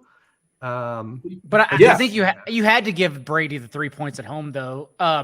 If I'm thinking like a book, considering how these two teams have played of late, recency bias wise. Because remember, they're hedging a little bit. Books just take the money. They're not giving 3. It opened at 3. It opened 3 and it got bet down. And obviously, a lot of models kind of have this where it should be 4.5, 5 to Dallas. And if you open with 4.5, 5, like it just gets blasted. Correct. Absolutely blasted. Yeah. So I think the highest floor, there are many outcomes in this game. I'm so excited about this game. I think the highest floor is the Cowboys offense, no matter what happens. I think the Cowboys offense is live here. That's what makes it exciting, because in a week, especially in a 3-day slate where everyone wants to play Vikings Giants, I can see myself going underweight on that game and going overweight in this situation and hoping the Bucs help out here. But like, you got to remember, Joe Burrow tagged the Bucs for 34 points. The 49ers with Brock Purdy got 35 points. Remember, they ran him out of that stadium that week. And then also we had Lamar Jackson, 27 points. Patrick Mahomes put up 41 points. So I still question if this Bucs defense is the answer as well for the Cowboys offense. Also, for the case of CeeDee Lamb, who I think is one of the best plays in the entire slate, the Bucs have allowed a league high 13 receiving touchdowns to opposing slot receivers, whereas like they're just not allowing anything on the boundary. Third fewest yards per target. Lamb is also 8th in yards per route run against zone coverage since Prescott returned from injury in week 7. And zone coverage is what the Bucs have schemed more than any other team remaining in the playoffs. So just a smash spot for CeeDee Lamb regardless.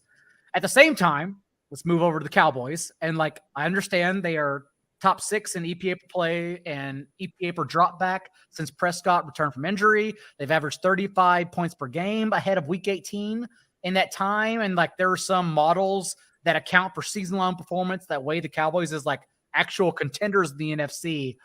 But like Rich alluded to, like, this defense is miserable. Since week 10, now they've allowed the 6th highest passing touchdown rate, 8th most yards per attempt, and a league high completion rate on throws 20 yards downfield. The good news is Brady isn't throwing downfield much, so that's okay.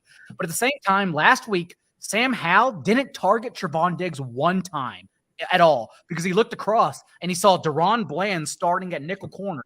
He sees Kelvin Joseph get pulled off the field, Nashawn Wright come in, get pulled off the field, and they played Trayvon Mullen for half their defensive snaps. Xavier Rhodes was signed to the practice squad. I guarantee you he plays a lot on Monday night, his first game with the Cowboys. I think, and if Sam Howell knows not to throw at Trevon Diggs, even though you can, like, what do you think Tom Brady's going to do? He's just going to pick apart the Cowboys secondary. So I'm very worried about this game. Again, I think there are many, many outcomes here, but given that all we've talked about throughout the show is saving salary at quarterback, I do think Brady over Daniel Jones, and they're priced similarly on both sites. I think Brady is definitely live here. Cowboys have also allowed the most receiving touchdown to boundary receivers, where Mike Evans obviously plays. And so there's just reasons here to stack Brady through the passing game. And that's kind of where I'm at right now. Is that a shadow situation as far as Dallas, or they're going to be moving around based upon where the receivers are moving? How does that work as far as the secondary? I mean, given their injuries, it probably will be a shadow situation, but it's also not a situation you're worried about Trevon Diggs as well. You would just have to hope Brady throws there. If not, he'll use Russell Gage and Chris Godwin and just pick apart the other players. Is Gage healthy? He took a big shot last week. Do we know what his availability is? Or I don't know. I know Julio Jones hasn't practiced yet. And Gage is still averaging 17% of the team's targets without Julio Jones this year. So that's definitely an injury to monitor. Gage also somewhere you can save salary if you need to on a big slate. Definitely something we're looking at. Rich, your favorite running back in this game? Playoff Lenny, I'm told, is a thing for some people. Yeah. I heard people always want to make power happen, but supposedly he's nursing some injuries. At least that rumors have been out there, speculation. And there's Zeke, who he's really good from the 1 yard line, right? He's like Jamal Williams, basically. Yeah, you have a favorite running back in this game? It still would be Pollard, just for the upside. I mean, it's hard to run in the interior of the Bucs. They do give up some production on the outside, where Tony Pollard has kind of been at his best as well. We also just need to see who's available for the Bucs, because without Vita Vea or Akeem Hicks on the field this season, they've allowed 4.7 yards per carry to running backs. But with both on the field together, they've allowed just 3.7 yards per carry to running backs. They have a 71% success rate. So we need to see if those guys are going to be on the field. But that would just be more fading Zeke.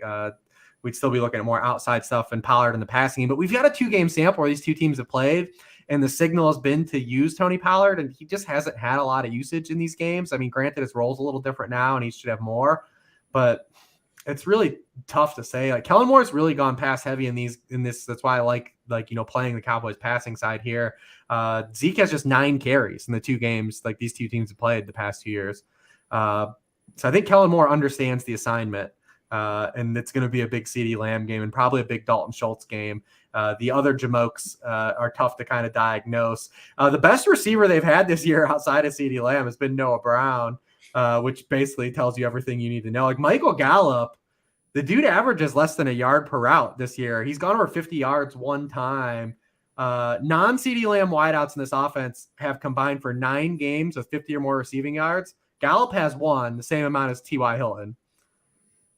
Yeah, I thought he was an interesting dart, Hilton, and I feel like I did see a note that he's getting more routes. I mean, he's gone up every game Yeah. that he's played. I mean, it's still very low. Like Yeah. he ran 16 routes last week. I mean, I'm thinking this as far as maybe like showdown, Hilton Yeah. Oh yeah, like that showdown's fine. Again, do whatever the fuck you want on showdown. Yeah, showdown. Is it a bad play? Don't play it. Yeah, but Bucks have been really good again on the boundary. Like that's why I worry. Bucks have been really good on the boundary, so that's why I worry about that spot. But showdown, yeah, just I don't know, throw some guys out there. Or like Millie Maker, like large field, and like it's like 30% up top or something goofy like that, and then whatever, just throw stuff against the wall and see if something sticks. It's in their pool, that kind of thing. After last week, I even wonder if recency bias hits the Cowboys offense. That's why I think CeeDee Lamb may come in under rostered relative to like what he should be. All the receivers in this game, play all the receivers except for Michael Gallup. I like this game a lot. There's negative recency bias on a lot of these teams, though. If you're gonna like bring that into the conversation, that's football. Well, Mike Evans will get blasted because the dude had 45 points last time he played football.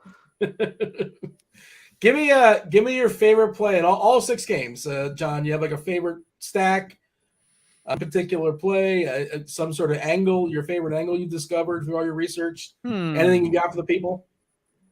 I gotta look it up. I have a lot of Richie James right now, apparently, and who else do I have a lot of? Rich is building different lineups than me, so I have James Cook. So I'm curious who Rich is overweight on. Rich? I don't know. I don't know. Like where I don't see the mystery to unlock this slate. I don't know where the roadblock is, but I don't know.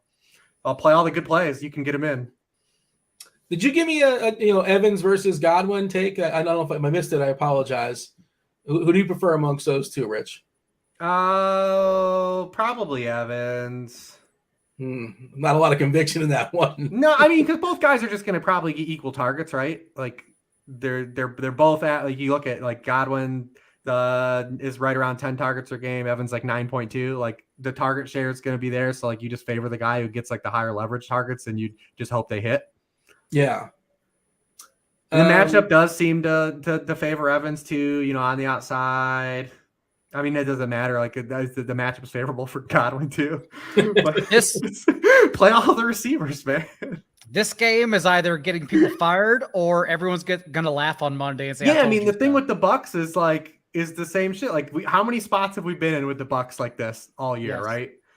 And it's like, man, the Bucks, like, this is it. This is the week they score like 35. They go Thunder Gun Express. The dong is being hung. And like Brian Leftwich comes out and they run for 3 yards per carry on first and second down for 3 quarters. And they're chasing 14 points. And you're like, what the hell? What the hell happened? The good thing is the Cowboys are at least like have allowed the 12th most yards per carry on early down runs. So if the Bucks are going to do that again, since they suck at it, at least the Cowboys are like above average, leaking that production. But yeah, you need Tom Brady no huddle. You need Tom Brady to throw deep. We haven't gotten that. Maybe we get it, but betting against Todd Bowles is historically accurate. So we'll see, man. It's an interesting game. It should rightfully be on Monday night. Interesting in this game. I mean, look at the guys that have been like Daigle talked about the team. I mean, they have a lot of top 10 scoring weeks to Sam Darnold, Brock Purdy, Desmond Ridder at 16. I mean, that one doesn't really count because it's week 18. But it's like the only quarterback that they've stopped in like the past 6 weeks is Trace McSorley. Oh boy, I forgot about that. I forgot he was even a person. Yeah, and shit, right. They almost lost. They almost lost that game.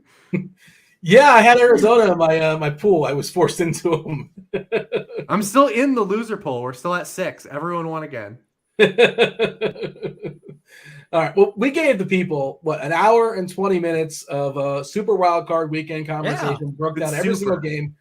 Now we're gonna have a little bit of fun with our movie spiel. If you guys don't want any more, if you don't want to hear our movie nonsense, we appreciate y'all watching.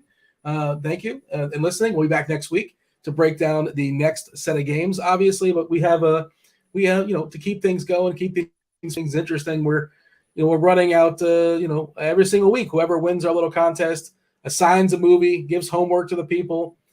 Most people join the contest to actually play it. One of us forgot this week. Rich had a bye week. And so Daigle took it down. We'll talk about it in a second. But I guess we're going to talk about the movie we watched first. Is that what we're going to do here? That was Rich's assigned movie, correct? Yes. Yeah, that, and I didn't even know. You had sent the message and the link, and I definitely looked at it, and I was like, oh yeah, and I don't know if I just didn't think I did it, and just whatever. Sunday morning, the week 18 was so different because I didn't have my Sunday chat, so like I was playing video games and like just dicking around, and I was like, and then Daigle texted at like 2 and was like, Rich did, so I was like, oh my, where the hell is Rich's lineup? Yeah, so that's 100% on me. And then Daigle tried to say like I could still get in with my one lineups. I was like, no, I'm disqualified. My lineups all smashed last week too. Like every single lineup cashed. You would have won. That's why I feel bad. Like no, it's got to be a punishment. There has to be a punishment. It's just not fair because you would have won. You would have beat us. So I don't like this. It has to be a punishment. The players who played Daigle, you deserve to win. Yes, you had. You played Elijah Mitchell. You had Elijah Mitchell. Yeah, Steve, you could bring up my lineup real quick. We'll talk about 12 Monkeys in a second. Yeah. And you even said, Rich, you would have played Sam Howell in the lineup. I was trying to get so I played Josh Allen and Sam Howell were my 2 core quarterbacks. Yeah. Like I played them basically everywhere. And we talked about Christian Watson, how he's an amazing play, but for salary reasons, because I still like Justin Jefferson, I had a little birdie. I had some birdies tell me that the Vikings were going to play in the first half last week.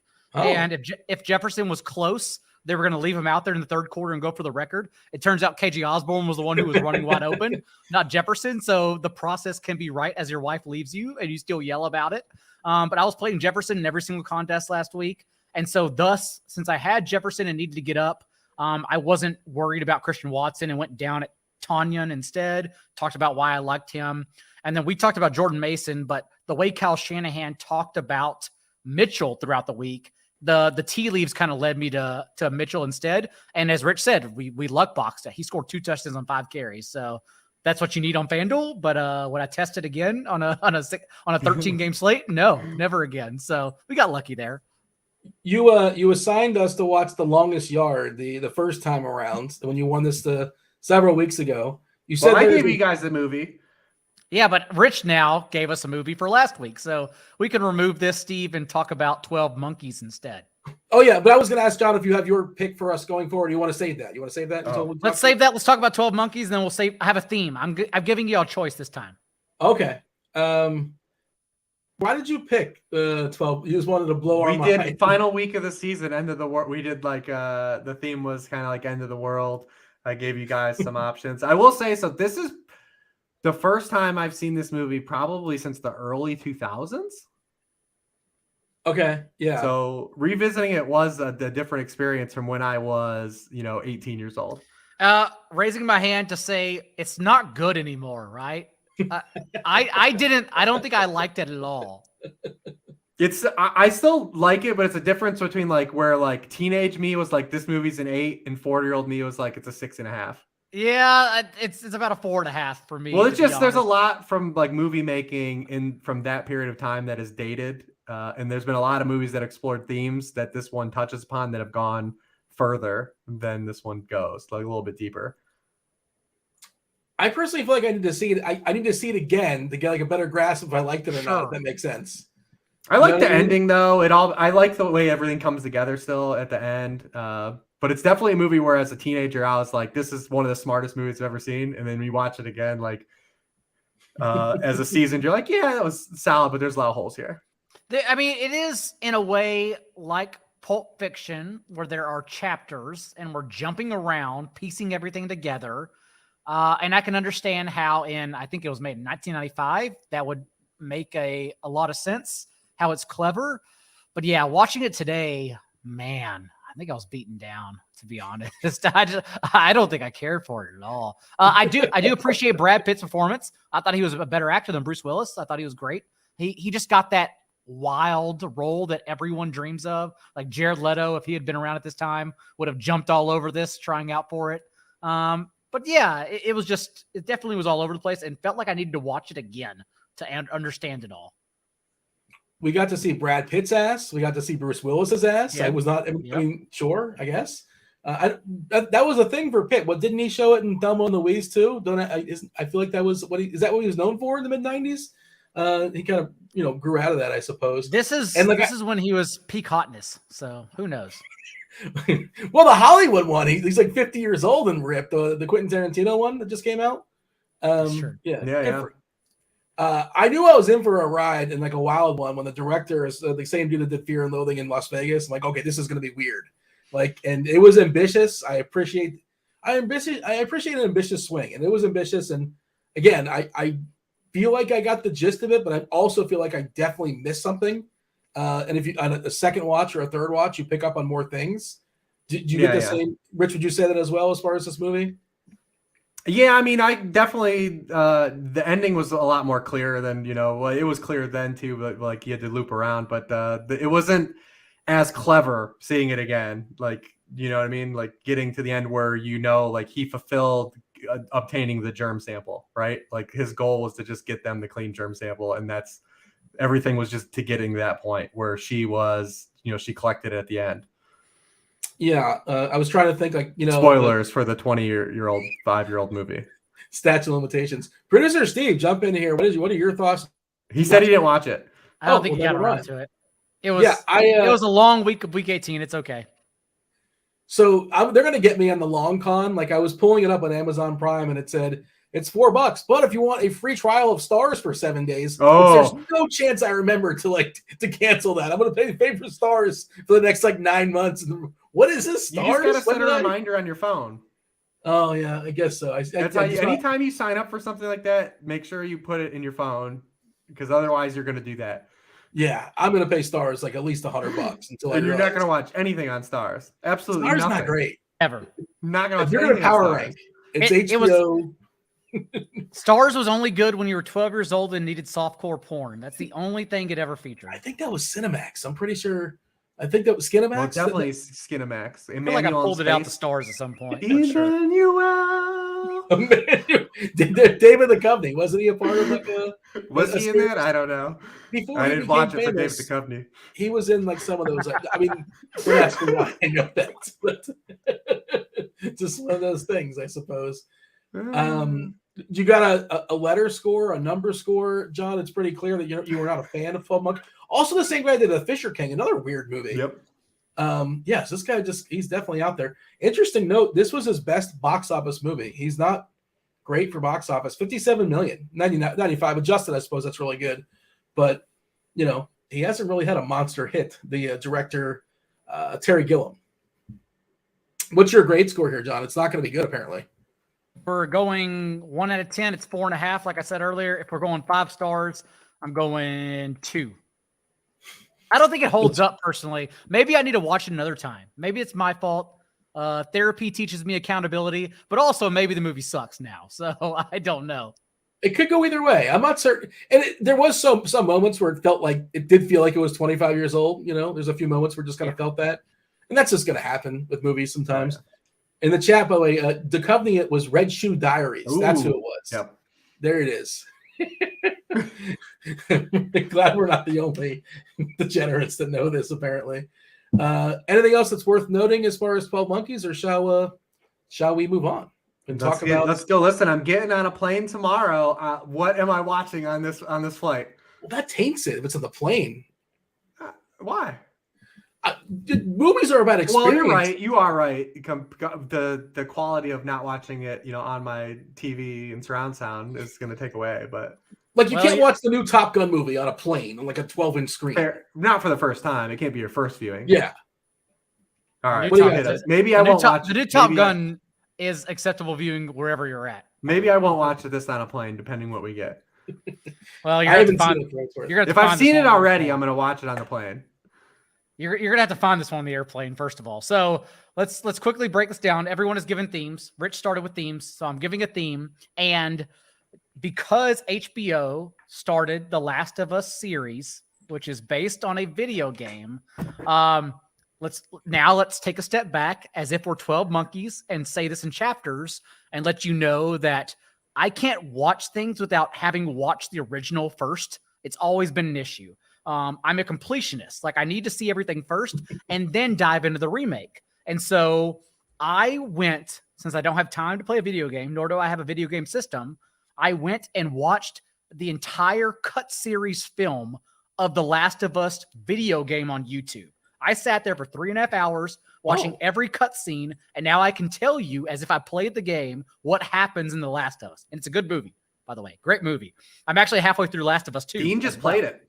I just played the video game, just finished it. The first version, not the second one, but you do feel like you catch yourself like you're in a movie, for sure. Like you're playing a video game, but it plays like a movie as well.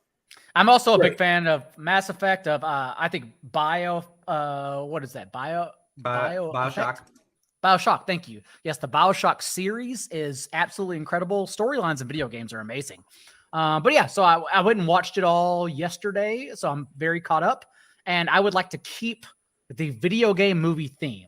Now, having said that, there are a lot of movies based on video games that are not good. They're more not good than they are good. So Sonic 2. We're watching Sonic 2. We are not watching Sonic 2. Doom? Solid movie, though. We had to break the rules a little bit. And so I'm going to just give you 5 options. How about that? Doom? Y'all can pick between the 5 options, and Doom is not one of them. We start from the top, and we say Resident Evil, the original, which I remember watching a lot of when it first released, and I thought it was pretty good. I think I listened to the soundtrack a lot as well. So Resident Evil's the first one. Jolie? Was it Jolie or was it... Am I wrong to say that? I thought it was her. What? No, Jolie was Tomb Raider. No, it's Mila Jovovich. Yes. His wife. Jolie was Tomb Raider. Ready Player One, that's where we break the rules here because it is kind of a video game, but it's also augmented reality. And what I tell everyone, it's the best book I've read in the last decade. I think Ready Player One, the book, is fucking incredible. So go read the book regardless if we watch it. Mortal Kombat, and I will let y'all decide which one if we make that choice. Because Paul Anderson, the original one, to be fair, is not good. I've watched it recently. It doesn't hold up, but nonetheless, we can still watch it. I'll let you choose. Street Fighter. Oh, boy. Jean-Claude Van Damme? Oh, no. Correct. Yes, Street Fighter. And the last one. Julia? The last one, if I save Street Fighter for second to last, Rich, what is the only other video game movie that was worse than Street Fighter? I don't know. There's a lot of bad. Well, Doom was really bad. Are you talking about that? Like the Garbage Pail Kids movie? Was that a video game ever? It wasn't a video game, though, right? No. And by the way, Doom at least had the final scene where you were in first player view. I thought that was kind of cool. So the only other choice y'all have is Super Mario Brothers. Oh shit! Yeah, We're trying to make Dennis it Hopper. new age. Yeah. Yes. That was terrible. Even when I was a kid, I thought it was terrible. I knew. It was bad. But now imagine when you're 40. I smell the stench. So the choices: Resident Evil, the original, Ready Player One, Mortal Kombat. So I am watching this on the plane for sure. Street Fighter or original Super Mario Brothers. Which one's the shortest? I don't know. Mortal Kombat Annihilation is worse than the first one, though. The second one? Yes. Maybe we watch that instead. You have to get to Mortal Kombat before we have that discussion. So there's a Double Dragon movie too that's really bad, right? There is a Double Dragon movie, yes. Yes. I saved y'all from that. Oh, God. I think we should lean in, Rich. Like, they're all different degrees of bad. Let's just go for the most bad, and hopefully, like it's so bad it's good. You think Street Fighter's worse than Super Mario Brothers? I don't know if I want to watch Super Mario Brothers again, but I think I can have some laughs at. I've actually even seen the old Super Mario Brothers movie. Yeah, so bad. It is very bad. I mean, I feel like we can have some unintentional laughs with Street Fighter. Chris Klein's in Street Fighter? Yes. Okay, that could be unintentional. I think that's the choice. I think that's the choice. The Legend of Chun-Li. Oh, Chun-Li was like the best character with the kicks, right? Yeah. There's a Chun-Li movie too, right? Like she has her own standalone movie that they made at some point. All right, maybe we need to watch that. Okay, we're gonna play a game. During the pandemic, I kid you not, with some of my DFS friends, we would gamble on this, the Rotten Tomatoes game, right?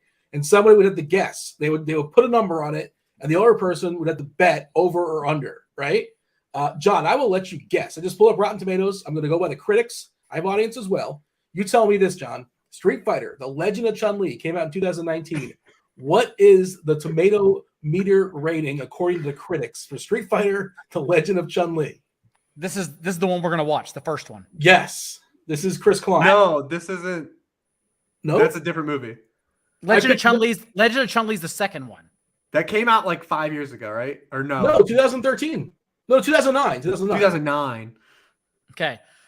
It is knowingly debated as one of the worst movies of all time. So I'm going to say 21%. Okay, well now I go to Rich, and it's okay. Rich, over or under 21%?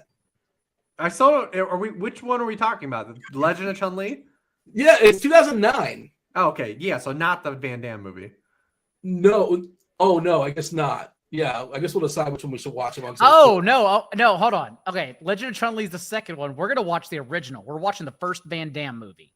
Okay, so for the record, But we can still finish this game, Dean and Rich. All right. Rich, So I'll leave it at 20%. Legend of Chun-Li. I will say 5%. Yeah, well, all you gotta do is say under, but yeah, Just that's say a better guess. It's 3%. Oh my! But let's One watch drunk that. critic that asked through it against. We should watch And the that. audience is a lot generous. They're a lot kinder typically for movies like this. 18% from the audience. That's a red flag. Yeah. Okay. So we're watching the Street Fighter with what's his name? Jean-Claude Van Damme. Street Fighter with Jean-Claude Van Damme, and again, everyone go read Ready Player One. It's an amazing book. I you know what's funny? I actually watched that movie on a plane. It just comes full circle. The movie, everyone says this. I know it's about to be cliche, but the movie does not do justice to the book. The book is absolutely incredible. I have the Rotten Tomatoes up if you're curious. The original Street Fighter with Jean-Claude. If you want to redeem yourself, John, now you know the game was played. 21%. Audience or critics? Which one are you answering? Critics. I don't care about the audience. We are the audience. Rich, over or under 21%? Under. Critics, 12%. Audience, 30%. Yeah, Rich is much 7% from the critics out of 44 critics. I mean, Wow. this movie, man. This movie. Hell yeah. We're This watching looks it. good. Blanca in this movie. Say it again. Blanca in this movie. The character Blanca. Blanca was the shit in the video game. There is Guile, Bison, Yep. Hell yeah. Chun-Li's in it. Yeah. Ken Masters, is that a character or is that like an evil? Kylie Minogue's in it, the pop singer. Yep. Okay, Lieutenant Cammy. I don't know who that is in the game, but I'm excited. It's just gonna be so terrible. It's a great movie. I'm gonna spend $4 on that. I hope Van it's on Damme plays an Cars. American character. Who does? Van Damme. Okay, yeah. As you've seen from Jean-Claude Van Damme, he cannot do an American accent. No. So, Or did he turn it on for this movie? Wait and see. This does lay the groundwork for future movie selections. We're going in a different direction. the video game movies, man, there is no shortage of absolute crap you could pick. Exactly. Yes. Is there a great, besides Ready Player One? I know we got to go. Obviously, what's the best video game movie that's ever been made? Is there a definitive answer to that? Does Wreck-It Ralph count?